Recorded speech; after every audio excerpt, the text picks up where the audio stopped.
The fate of former President Donald Trump's once powerful online voice is about to be decided. Twitter permanently banned him from their platform after the January 6th Capitol riots. Facebook could welcome him back as soon as next week or extend the ban they imposed. But even that may not be the final word. This week, Supreme Court Justice Clarence Thomas raised the possibility that government might have a role to play in regulating such bans as he questioned a controversial 25-year-old law that gives tech companies broad powers and protections. It's part of a wide-ranging societal question of how we should police the internet. Brooke Silva Braga has more. Men are trash. Can I say this on Facebook or no? Right now, probably not. For nearly 2 years, researcher Kate Klonick gained exclusive access to the creation of Facebook's Oversight Board, the new independent group soon to rule on Donald Trump's account. It was kind of pitched as the Supreme Court of Facebook. They don't really like it when you call it that. Yes, most Facebook rules are still written by the company and enforced by algorithms and subcontractors. But for the hardest cases, these 19 human rights experts will judge what content users can post. Why would Facebook want someone else deciding what can be on their platform? Because they're incredibly hard decisions that no one wants to be making. Because the modern public square is Facebook, Twitter, YouTube, history's most successful coders now control the types of questions once reserved for philosophers or judges.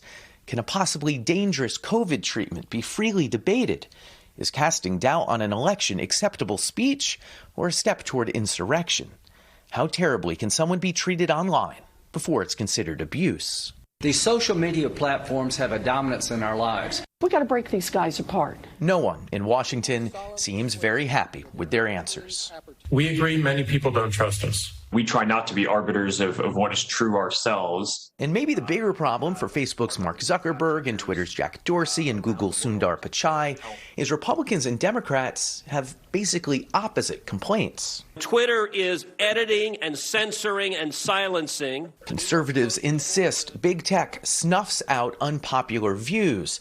Democrats argue they give oxygen to the false and inflammatory. That attack and the movement that motivated it started and was nourished on your platforms. The platform to spread a message used to be a public space like New York's Union Square. But even there, rallies the city didn't like conveniently shrank when the park was packed with trees and benches. And on one of those benches, we welcomed competing views on redesigning the internet. I tweet quite often. I'm conservative and I'm controversial. Mike Davis founded the Internet Accountability Project. You believe these should be free speech platforms with less regulation than there is today? Yes. He wanted to talk about this New York Post story alleging corruption by Hunter Biden that was blocked by Twitter and demoted by Facebook, and how the right-wing friendly social network Parler was forced off the internet entirely by Apple, Google, and Amazon. Even if we concede there could be a political double standard, isn't it these private companies' right to take whatever view they want? Sure. I mean, they can. They just shouldn't get Section 230 immunity from the federal government. Section 230 is the law that gave internet companies broad power to choose what to take down while shielding them from liability for what they keep up. They should change Section 230. It's what lawyer Carrie Goldberg wanted to talk about too.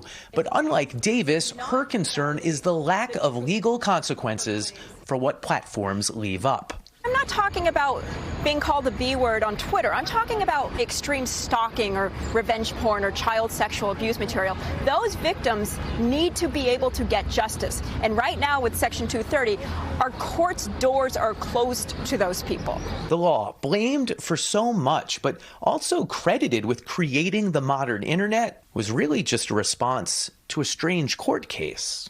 In 1995, an investment company based in that building in Lake Success, New York, sued the early online platform Prodigy for defamation for something a user had posted to their platform.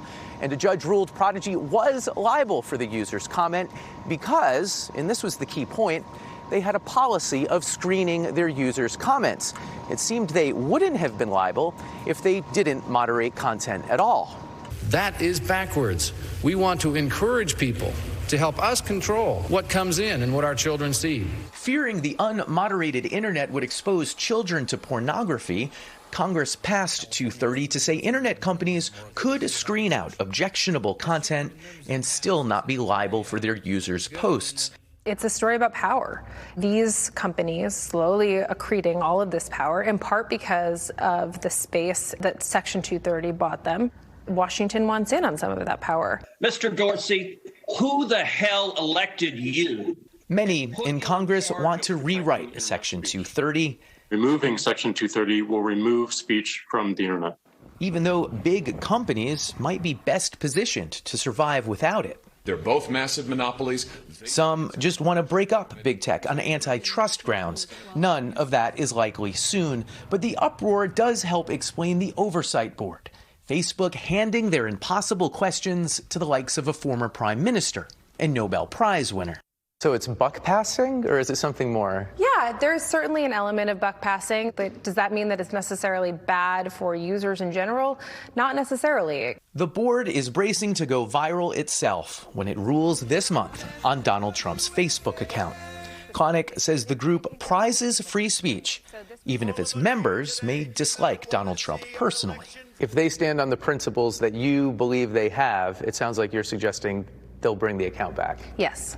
Their decision is due by April 21st. For CBS This Morning, Saturday, Brooke Silva Braga, New York.